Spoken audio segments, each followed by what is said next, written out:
Dragonflies are the most efficient predators on the planet. Everything about them, from their bodies, which engineers still dream of replicating, to their complex ultracolor eyesight, is precisely constructed to kill, making the dragonfly the perfect apex predator. They can also perform complex mathematical calculations instinctively, and all with a brain the size of a grain of rice. When we think of predators, we generally think of big cats such as lions or birds of prey like falcons or eagles. But these animals have a success rate of about 25% when hunting, and don't even come close to the dragonflies' records. When dragonflies hunt, they are successful 97% of the time, giving them the highest success rate of any animal in the world. But what makes dragonflies so deadly? It may be surprising, but dragonflies have no sense of smell and are in fact deaf. And despite their 6 legs, they cannot walk either. They don't even have a voice. But this is an advantage, since all their brain power is dedicated to what's actually important. What they lack in other senses, they make up for in sight, aerodynamics, and an intuition for mathematical calculations. In fact, a whopping 80% of their brains are dedicated purely to sight. But this is no ordinary sight. Dragonflies have arguably the best sight in the entire animal kingdom. Within the eyes of all animals, including humans, there are proteins that allow us to detect color and light. These proteins are called opsins. For comparison, humans have 3 types of opsins in our eyes. This allows us to see the world as a combination of 3 colors: red, green, and blue, 1 for each type of opsin. Within the animal kingdom, animals often have between 2 to 4 different types of opsins. Dragonflies, however, can have anywhere between 11 and 30 opsins, depending on the species. They can also see colors which are invisible to the naked human eye, and see hidden light such as ultraviolet and polarized light. Dragonflies have a total of 5 eyes.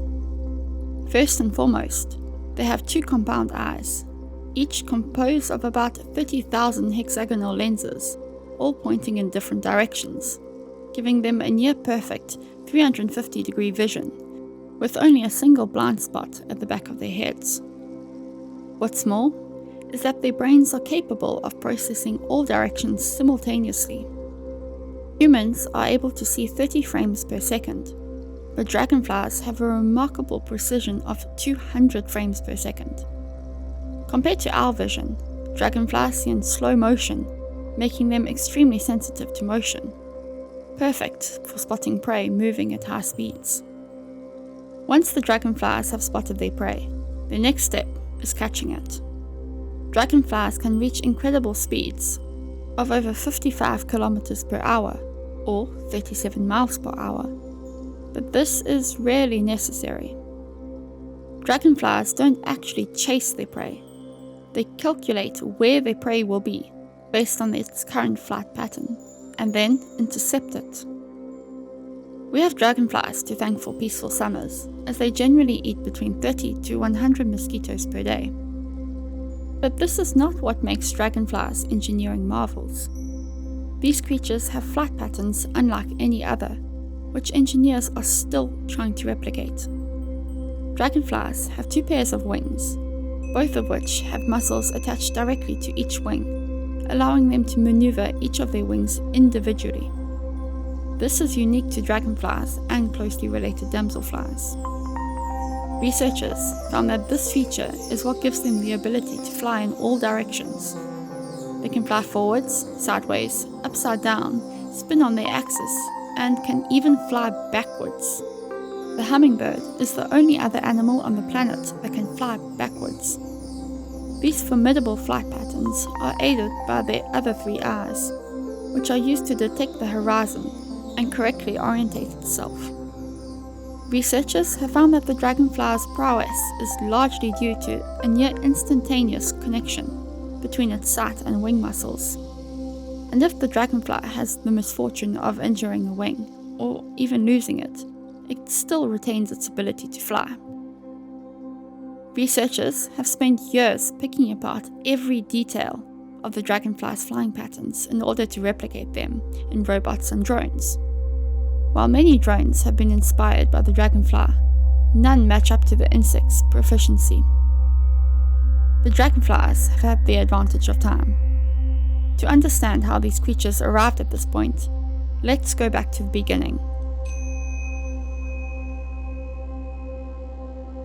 To find the first close ancestor of the dragonfly, we have to go back over 300 million years ago, to a time where the world as we know it didn't exist.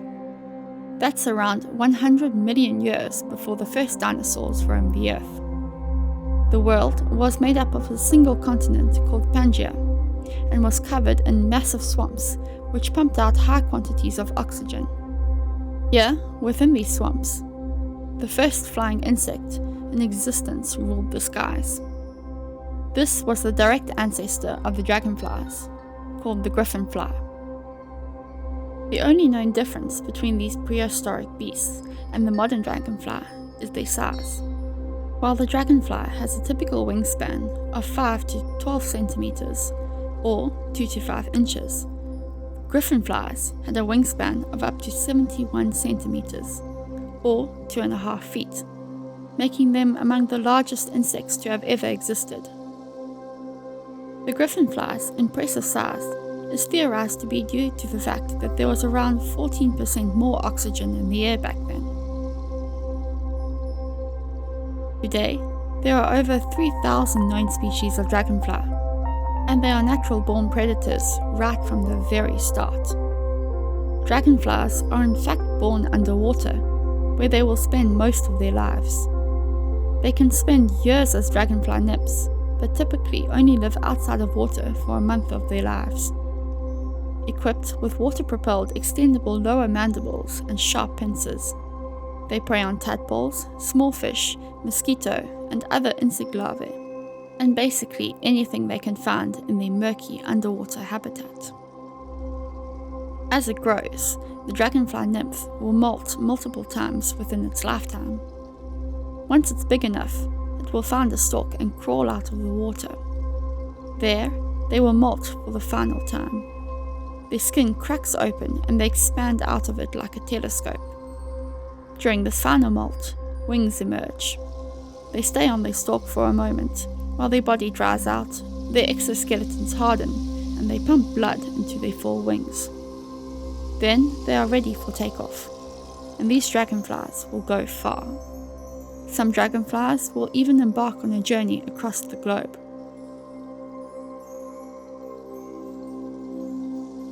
A dragonfly, called the globe skimmer, or the wandering glider, has the greatest migration of all insects. They have been found all over the world, except for Antarctica. Most insects avoid crossing oceans or other large bodies of water. But nothing stops the fearless globe skimmer. In fact, they are often spotted on remote islands. They've even been spotted on Easter Island, which is the most remote inhabited island in the world, and around 3,700 kilometers, or 2,300 miles, away from the closest continental landmass.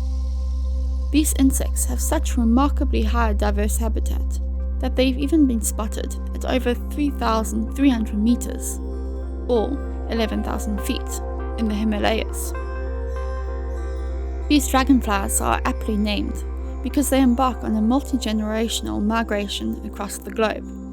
They cover 18,000 kilometers, or 11,000 miles, in a year, over 3 generations. A single dragonfly will fly up to 6,000 kilometers, or 3,700 miles. They travel in swarms, riding across the Indian Ocean. Their voyage begins on the shores of the Indian coastline, where they set off across the ocean. This journey takes them through the Maldives, then the Seychelles, before arriving in Somalia. They then ride the wind system, known as the Somali jet, back to India, completing the year-long migration cycle. There is a lot we still don't know about dragonfly migration, but there are researchers who have studied multi-general dragonfly migrations. They attach tiny transmitters to dragonflies' wings with a mixture of eyelash glue and superglue. They can also determine a dragonfly's origins using isotope location.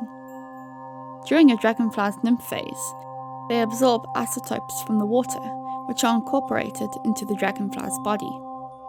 Researchers can then test these isotopes, which differ depending on where the dragonfly was born. There is still a lot we don't know about dragonflies in general.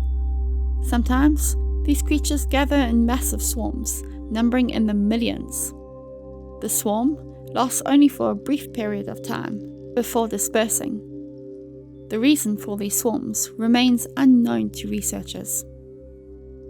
If you enjoyed this video, please consider giving it a thumbs up or sharing it with someone. And check out this next video if you're interested in learning about a bird that could help end poaching once and for all. And it just so happens to be one of the most misunderstood animals on the planet.